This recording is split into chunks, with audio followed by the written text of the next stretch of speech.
সবকিছু যদি আল্লাহ সৃষ্টি করে থাকে তাহলে আল্লাহকে কে সৃষ্টি করেছে? এই প্রশ্নটির সম্মুখীন আমরা প্রায়ই হই, যেটা অমুসলিমদের কাছে হতে পারে, যেটা নাস্তিকদের কাছে হতে পারে, এবং আমাদের মতো মুসলমানদের মাথায়ও এই রকম প্রশ্ন ঘোরে। এই প্রশ্নটির উত্তর আমি আপনাদেরকে দিয়ে দিব ছোট্ট একটা ঘটনার মাধ্যমে। তো চলুন শুরু করা যাক সেই ঘটনাটি। একবার ইরাকে সমস্ত নাস্তিকেরা একত্রিত হলো এবং সেখানকার সমস্ত আলেমদের ডাকলো এবং বলল, তোমরা যদি আমাদের 4টা প্রশ্নের উত্তর দিতে পারো তাহলে আমরা ইসলাম ধর্ম গ্রহণ করে নেব, আমরা মুসলমান হয়ে যাব, আমরা নাস্তিক থাকবো না। তারপর সকল আলেমরা বলল, ঠিক আছে, তোমাদের প্রশ্ন 4টি করো, আমরা প্রশ্ন উত্তর দেওয়ার চেষ্টা করব। নাস্তিকদের প্রথম প্রশ্ন হলো, আমরা তো এখন সবাই এখানে উপস্থিত আছি, তাহলে আল্লাহ তাআলা কি করছেন? এটিই ছিল তাদের 1 নম্বর প্রশ্ন। তাদের 2 নম্বর প্রশ্ন, আল্লাহ তাআলা গোটা পৃথিবীকে কিভাবে পরিলক্ষিত করে, কিভাবে তিনি গোটা পৃথিবীকে একা পরিচালনা করেন? একা দেখা তো আর সম্ভব না, তিনি কি করে একা এগুলো পরিচালনা করেন? এটি ছিল তাদের দ্বিতীয় প্রশ্ন।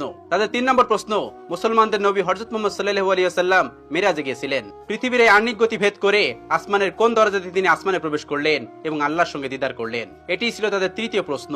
এবং তাদের সর্বশেষ প্রশ্ন, আল্লাহ তাআলার আগে কে, আল্লাহ তাআলাকে কে সৃষ্টি করেছেন? এই ছিল তাদের মোট 4টি প্রশ্ন। সেখানে থাকা সকল আলেমরা উত্তর দেওয়ার চেষ্টা করলো, কিন্তু কেউ সৎ উত্তর দিতে পারলো না, কারণ এই প্রশ্নগুলি খুবই কঠিন প্রশ্ন, যার উত্তর দেওয়া তো সহজ না। তারা কেউ পারল না তাদের উত্তর দিতে। ওই সবস্থল থেকে কিছুটা দূরেই ইমামে আজম আবু হানিফা রাহমাতুল্লাহর বাড়ি ছিলেন। আপনারা অনেকেই জানেন, ইমাম আবু হানিফা রাহমাতুল্লাহ কাপড়ের ব্যবসায়ী ছিলেন। তো শহরের পাশেই তার বাড়ি ছিলেন। তার কানেই খবরটি গেল। তিনি জানতে পারলেন সবস্থলে এই ঘটনাটি ঘটছে। তিনি দ্রুত বাড়ি থেকে বের হয়ে সেই সবস্থলে উপস্থিত হলেন। তার বয়স তখন মাত্র 13 বছর। তখন তিনি 30 পারা কোরআনের হাফেজ। তিনি সেখানে উপস্থিত হলেন এবং তিনি পিছন থেকে বললেন, আমি তোমাদের এই 4টি প্রশ্নের উত্তর দিতে চাই। সবাই সেখানে অবাক হয়ে গেল, এই ছোট্ট বাচ্চাটি এই কঠিন কঠিন প্রশ্নের উত্তর দেবে? অবাক হয়ে তাকে ডেকে নিল এবং বলল, তুমি আসো। তিনি বললেন, আমি তোমাদের এই সকল প্রশ্নের উত্তর দিব। সবাই রাজি হলেন। তিনি বললেন, প্রশ্ন কে করবে? একজন দেখিয়ে দিলেন, ওই যে মঞ্চে যে বসে আছেন উনি প্রশ্ন করবে। চেয়ারে বসে থাকা ওই লোকটিকে আবু হানিফা রাহমাতুল্লাহ বললেন, তুমি যখন আমাকে প্রশ্ন করবে তখন তুমি আমার ছাত্র, আমি তোমার শিক্ষক, তাহলে আগে তুমি আমাকে ওই চেয়ারে বসতে দাও, আর তুমি নিচে দাঁড়িয়ে আমাকে প্রশ্ন করবে। উদ্ভট হলেও এটি তারা মেনে নিয়েছিল। আবু হানিফা রাহমাতুল্লাহ চেয়ারে গিয়ে বসলেন এবং ওই নাস্তিকটি নিচে এসে প্রশ্ন করলো। প্রথম প্রশ্নটি ছিল এরকম, যে আল্লাহ তাআলা এখন কি করছেন? আবু হানিফা রাহমাতুল্লাহ তীক্ষ্ণ বুদ্ধি সম্পন্ন একজন মানুষ ছিলেন। আল্লাহ তাআলা তাকে অনেক হিকমত দিয়েছিলেন, অনেক জ্ঞান দিয়েছিলেন।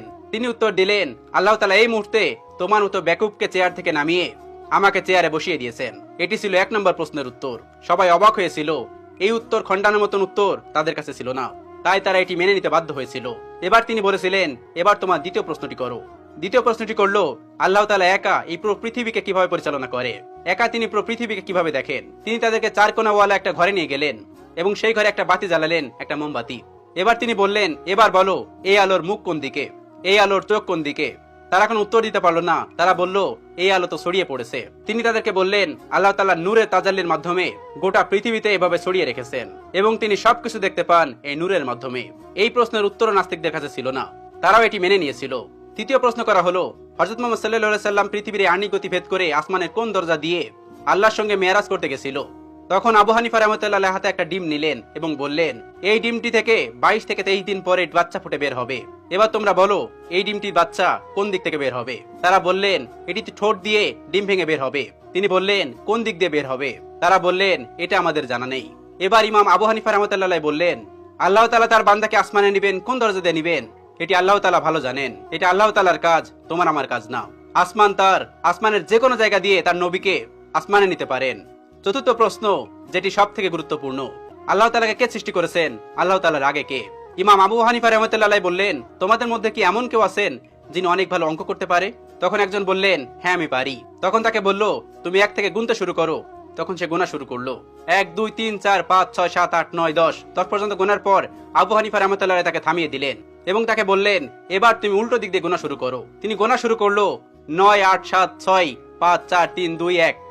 এরপরে এসে সে আর গুনতে পারলো না। এবার ইমাম আবু হানিফা রাহমাতুল্লাহ তাকে বললেন, তুমি থামলে কেন? আমি তো তোমাকে থামতে বলিনি। তিনি বললেন, এর আগে কিছুই নেই। এবার আবু হানিফা রাহমাতুল্লাহ বললেন, আল্লাহর আগেও কিছু নেই।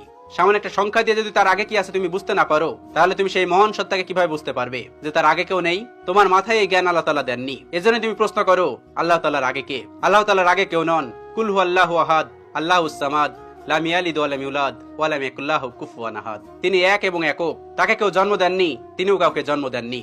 তিনি শাশ্বত চিরন্তন, তার আগে পরে কেউ নেই। এই ছিল আবু হানিফা রাহমাতুল্লাহর প্রজ্ঞা এবং জ্ঞান, যেটি দিয়ে তিনি পুরো পৃথিবীকে আলোকিত করে রেখেছিলেন তার জ্ঞান দিয়ে। এখনো তার কিতাব, তার দর্শন দিয়ে মানুষ ইসলামকে পরিচর্যা করে। আল্লাহ তাআলা আমাদের সকলকে ইসলামের পথে থাকার তৌফিক দান করুন, ইসলামের পথে চলার তৌফিক দান করুন, ইসলামের বিধানগুলো মানার তৌফিক দান করুন।